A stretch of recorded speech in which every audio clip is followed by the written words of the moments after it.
tình yêu của anh. Em đã mơ những giấc mơ ngày mình bên nhau, nào anh có hay. Anh đã từng nói sẽ yêu em mãi thôi, và ta sẽ không bao giờ xa cách.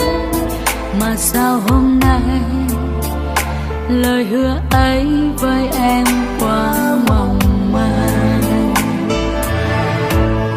Có lẽ em phải giấu nỗi đau ở trong trái tim em, và có lẽ em phải quên anh đi thôi người yêu hỡi. Nơi đây chỉ còn lại em, và em không tin vào chính mắt em, bởi vì anh đã có ai rồi. Nước mắt của em lại rơi và em lặng nhìn từ phía xa thôi, và em thấy anh đang mỉm cười ở trong hạnh phúc. Để rồi từ đây em biết em đã mất anh thật rồi.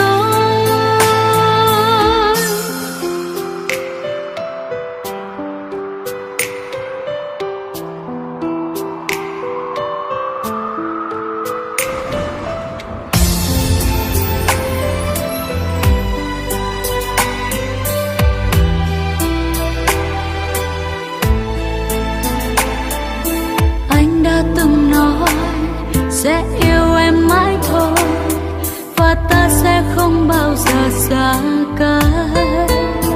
Mà sao hôm nay lời hứa ấy với em quá mong manh.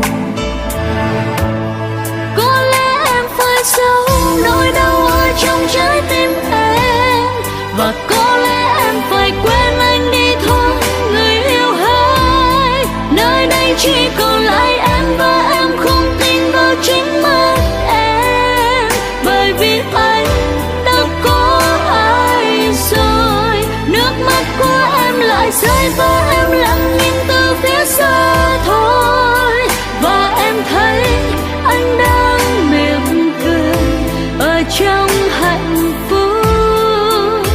Để rồi từ đây em biết em đã mất anh thật rồi. Có lẽ anh phải giấu nỗi đau ở trong trái tim anh, và có lẽ anh phải quên em đi thôi người yêu ơi. Nơi đây chỉ còn lại anh, và anh không tin vào chính mắt anh, bởi vì em đã có ai rồi. Nước mắt của em lại rơi và